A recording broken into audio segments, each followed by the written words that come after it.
Does the full moon change human behavior?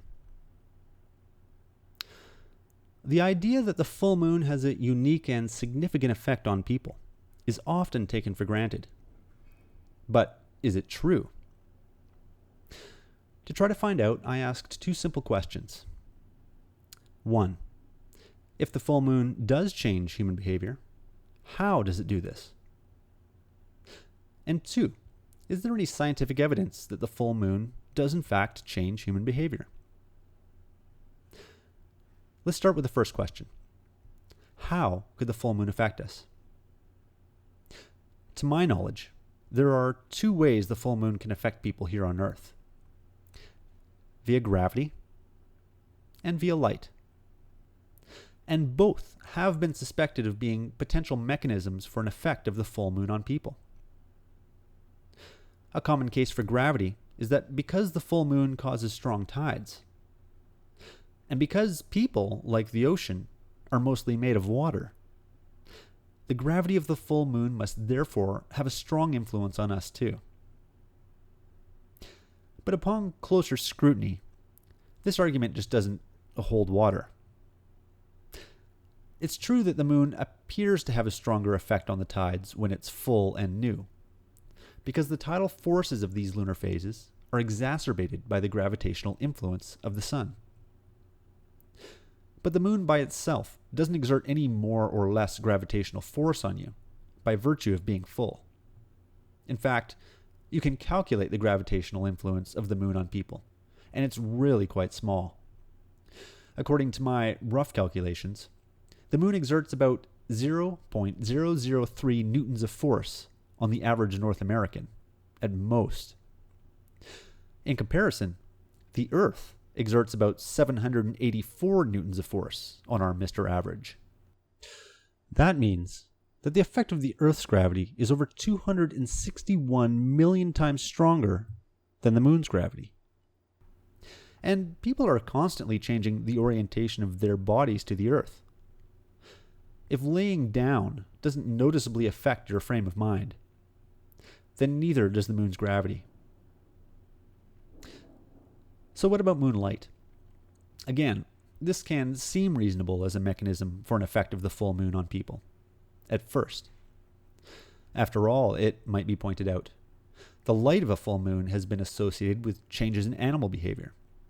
For example, it can act as a mating signal for certain amphibians, and it can cause sharks to swim further below the surface of the water.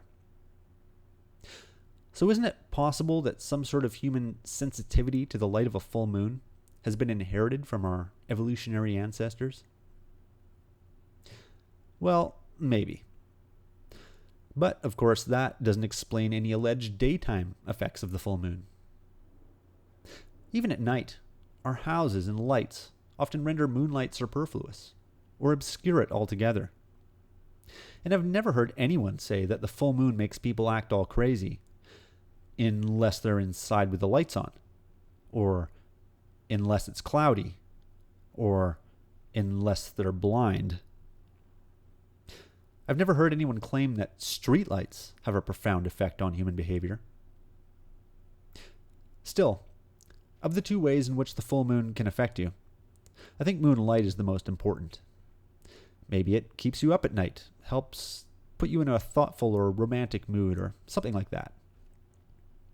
But I think we can safely conclude that neither gravity nor light can explain this pervasive idea that the full moon has a significant effect on the way people act. Of course, there could be some third mechanism at work here. Some other way in which the full moon exerts a strong influence on us, but which has so far eluded modern science. But if there is a mysterious third mechanism at work here, the only way to find out is to ask our second question. Is there any scientific evidence that the full moon changes human behavior? Despite the lack of a plausible mechanism, a number of studies have looked for an effect of the full moon on people. But although the results haven't been uniform, the overwhelming majority of large studies have been negative. Here's a sample. This study looked at 9 years' worth of traffic accidents and detected no sudden change during the full moon. 5 hospitals participated in this 15-month-long study, which found no significant difference in numbers of drug overdoses during the full moon.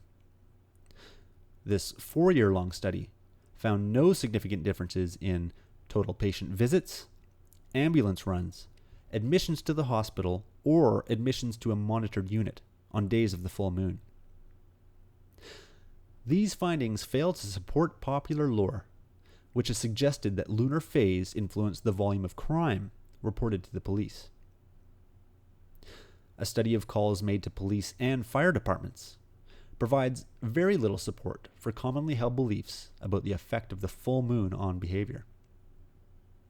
This meta-analysis of 37 full moon studies concludes that phases of the moon accounted for no more than 1% of the variance in activities usually termed lunacy. Those studies which did claim to have found an effect of the full moon were condemned as methodologically flawed. A couple years ago, the media trumpeted news that a study had found people don't sleep as well during the full moon, even when they're in a windowless room. But this study was actually quite small, and like a number of positive full moon studies have been, it's just a reanalysis of old data. You have to wonder how many times someone has looked at old data for an effect of the full moon and, finding nothing, just never published the results. Maybe in the future we'll get better evidence for this mysterious effect on sleep. But at the moment, the vast bulk of the scientific evidence suggests that the full moon's effect on people is negligible. Conveniently, this article from Time magazine brings up another way the moon is widely thought to affect women. The author writes matter-of-factly that the human menstrual cycle is the best known example of the way our bodies, over millions of years of evolution, have synchronized themselves to the rhythms of the full moon. Is the lunar cycle really linked to the human menstrual cycle? This author is by no means alone in the belief that it is. But it seems more likely to me that the similarity between the cycle of lunar phases, which is about 29.5 days, and the average woman's reproductive cycle, which is about 28 days, is actually just a coincidence. And as you can see, it's not even a very good one. I mean, why would this synchronicity have evolved in humans? It hasn't evolved in other mammals. Sheep have a 16-day cycle. Chimpanzees have a 37-day cycle. Cows and horses have a 21-day cycle. Clearly, these numbers have little to do with the rhythms of the full moon. So why should we assume that humans are in sync with the moon when other mammals are not? If the situation were different and sheep had a 28-day reproductive cycle, would you assume that sheep are being influenced by the full moon? Or would you assume that the similarity between these two cycles was probably a coincidence?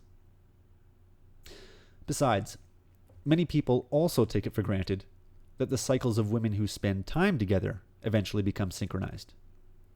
And it's hard for me to picture how these two popular beliefs can both be true.